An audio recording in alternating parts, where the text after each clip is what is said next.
नमस्कार, मेरा नाम डॉक्टर धर्मेश कपूर है। मैं लिवर स्पेशलिस्ट हूँ और मेरा प्रैक्टिस एरिया हैदराबाद है। मैं यशोदा हॉस्पिटल्स ग्रुप में काम करता हूँ। आज मैंने ये विचार किया कि मैं एक ऐसे मुद्दे पे बात करूँ और जानकारी देने की कोशिश करूँ जो कि हमारी प्रैक्टिस से बहुत गहरा संबंध रखता है। हम लोग लिवर चिकित्सक हैं और हम लोग अक्सर लिवर डिजीज़ के पेशेंट्स की देखभाल करते हैं और ये पेशेंट्स बहुत ही बीमार रहते हैं। इन पेशेंट्स की जो बीमारी का लेवल होता है वो बहुत एडवांस्ड होता है और काफ़ी सारे ऐसे टाइम पॉइंट्स आते हैं जिसमें हम लोगों को पेशेंट्स को लिवर ट्रांसप्लांट ट्रीटमेंट जो है वो सजेस्ट करना पड़ता है। इसका मतलब ये है कि इन पेशेंट्स की चिकित्सा के और कोई साधन उपलब्ध नहीं है सिवाय ट्रांसप्लांट के। अब कौन से ऐसे मरीज़ हैं जिनको कि लिवर ट्रांसप्लांट की ज़रूरत होती है? इनको हम लोग 3 श्रेणियों में विभाजित कर सकते हैं। एक श्रेणी उन मरीज़ों की होती है जिनको बहुत अकस्मात लिवर डिजीज़ हो जाती है। वो मरीज़ों को पहले कभी भी लिवर का कुछ प्रॉब्लम नहीं रहता, कोई समस्या नहीं रहती और सडनली कोई ऐसा सिवियर इंसल्ट होता है कि जिससे कि लिवर का फंक्शन बहुत बुरी तरह से ध्वस्त हो जाता है। तो ये पेशेंट्स को ना केवल जॉन्डिस या पीलिया बट गफलत या बेहोशी की हालत या बेसुधपना और ब्लड की क्लॉटिंग ना होना, जिसको हम अपनी मेडिकल लैंग्वेज में कोएगुलोपैथी बोलते हैं। ये 3 जो हैं मेन स्तंभ हैं इस कंडीशन के और इसको हम लोग एक्यूट लिवर फेलियर बोलते हैं। सेकंड श्रेणी उन मरीज़ों की होती है जिनको लिवर के अंदर कोई गड्ढा होता है जो कि मोस्टली कैंसरस होता है। इस कंडीशन को हम लोग लिवर कैंसर या हेपेटोसेलुलर कार्सिनोमा बोलते हैं और इन मरीज़ों को अगर हम किसी और तरीके से ट्रीटमेंट या उपचार नहीं कर पाएँ, जैसे कि उसको बर्न कर देना, उसके अंदर करंट दौड़ा के उसकी जो उसके सेल्स हैं उनको डिस्ट्रॉय कर देना, या उसको सर्जिकल तरीके से हम लोगों को निकाल पाना बॉडी में से, जिसको कि रिसेक्शन बोलते हैं, अगर ये सारे हमारे पास टूल्स उपलब्ध नहीं होते तो इन पेशेंट्स को हम लोग ट्रांसप्लांट सजेस्ट करते हैं। तीसरी सबसे प्रमुख श्रेणी उन मरीज़ों की होती है जिनको लिवर की बीमारी बहुत अरसे से चल रही होती है। इन पेशेंट्स को हम लोग क्रॉनिक लिवर डिजीज़ से ग्रस्त मरीज़ बोलते हैं और ये बाय एंड लार्ज 80 से 85% वो मरीज़ होते हैं जिनको कि ट्रांसप्लांट का ज़रूरत होता है। इसको हम दूसरे भाषा में एंड स्टेज लिवर डिजीज़ भी बोलते हैं। इन पेशेंट्स को जो लिवर की बीमारी रहती है उसके डिग्री बताने के लिए या उसका सेवेरिटी बताने के लिए एक स्कोर होता है जिसको कि मेल्ड स्कोर बोला जाता है, model for and stage liver disease score. ये स्कोर प्राय हम लोग यूज़ करते हैं ये समझाने के लिए कि इस व्यक्ति विशेष का लिवर की बीमारी के कारण जान खो देने का चांस क्या है over a short period of time. आने वाले 3 महीनों के अंदर इस व्यक्ति विशेष का लिवर की बीमारी के कारण जान खो देने का क्या चांस है। ये वाली जो श्रेणी है ये सबसे प्रमुख श्रेणी है उन मरीज़ों को जिनको कि ट्रांसप्लांट की ज़रूरत पड़ती है। अब ट्रांसप्लांट मुख्यतः 2 तरीक़ों से किया जाता है। एक होता है जिसको हम लोग बोलते हैं लिविंग डोनर लिवर ट्रांसप्लांट। इसमें जो पेशेंट होता है, जो व्यक्ति लिवर की बीमारी से ग्रस्त होता है, उसी का कोई सगा संबंधी उसका पूर्ण रूप से टेस्टिंग किया जाता है। उसकी सूटेबिलिटी हम लोग पहले जांच लेते हैं कि हाँ ये इतने बड़े ऑपरेशन के लिए एक सही व्यक्ति है और फिर उस व्यक्ति के लिवर का एक पार्ट लिया जाता है। इस पर्टिकुलर प्रक्रिया को लिविंग डोनर लिवर ट्रांसप्लांट बोलते हैं। लिवर ही एकमात्र ऐसा ऑर्गन है हमारी बॉडी में जिसको कि रीजेनरेट करने की क्षमता हासिल है। उसका मतलब ये है कि अगर हम लिवर का एक पार्ट निकाल देते हैं ऑपरेशन के ज़रिए तो वो पार्ट वापस ग्रो करके कुछ हफ्तों से महीनों में वापस वो पहले जैसा हो जाता है।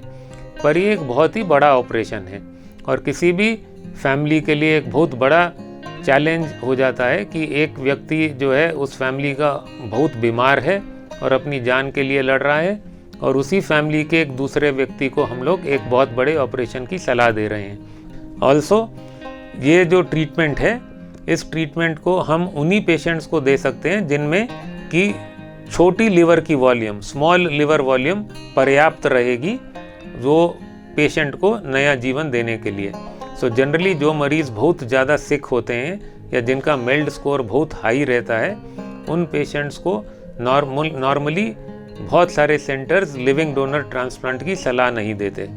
सो जो दूसरा तरीका रहता है ट्रांसप्लांट करने का, उसको हम लोग बोलते हैं डिसीज्ड डोनर लिवर ट्रांसप्लांट। इसमें वो व्यक्ति जो कि रोड ट्रैफिक एक्सीडेंट से ग्रस्त हुआ या ब्रेन का कोई कंडीशन हुआ जैसे कि स्ट्रोक, जिसके कारण कि ब्रेन के सेल्स इरिवर्सिबली डैमेज हो गए, उस व्यक्ति को ब्रेन के अंदर वापस चेतना आने का कोई हमको ऐसा नहीं लगता कि कोई लक्षण है, तो उस व्यक्ति को कुछ स्पेसिफिक टेस्ट के ज़रिए ब्रेन डेड डिक्लेरेशन किया जाता है। और उस व्यक्ति के अगर संबंधी, फैमिली मेंबर्स, परिवार के सदस्य अगर अंग दान के लिए राज़ी हो जाते हैं तो वो व्यक्ति जो है बहुत सारे जीवन को प्रदान कर सकता है मरणोपरांत भी। सो आप सब जानते हैं कि हम लोग डिसीज डोनर से हम लोग हार्ट ले सकते हैं, 1 या 2 लंग्स ले सकते हैं, 2 किडनीज ले सकते हैं, लिवर ले सकते हैं, पैनक्रियास ले सकते हैं और आंतड़ी का, छोटी आंतड़ी का भी पार्ट ले सकते हैं। सो एक व्यक्ति 7 से 8 जिंदगियों को नए तरीके से वो जीवन दे सकता है।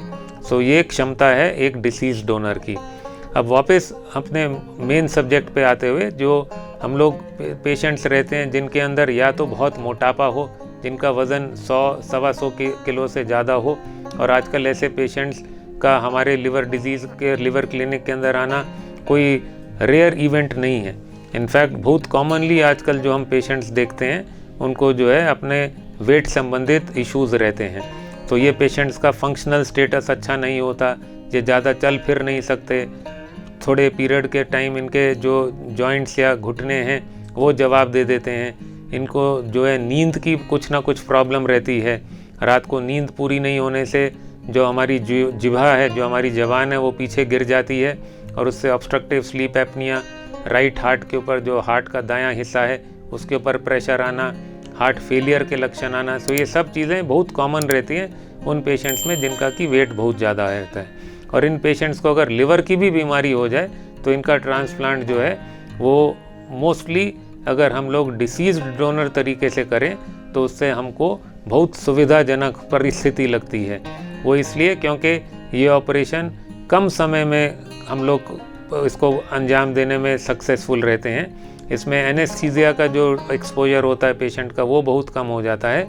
कई मरतबा हम लोग मरीज़ को जो है ऑपरेटिंग रूम में ही वेंटिलेटर से हटा के आईसीयू के अंदर ले पाते हैं। और सबसे इम्पॉर्टेंट चीज़ ये है कि जो वॉल्यूम्स चाहिए एक ऐसे व्यक्ति के लिए जिसका कि वेट 100-125 केजी है, वो वॉल्यूम्स हम लोग वो पूरे लिवर से प्रदान कर सकते हैं जो कि हमको डिसीज्ड डोनर से मिला हो।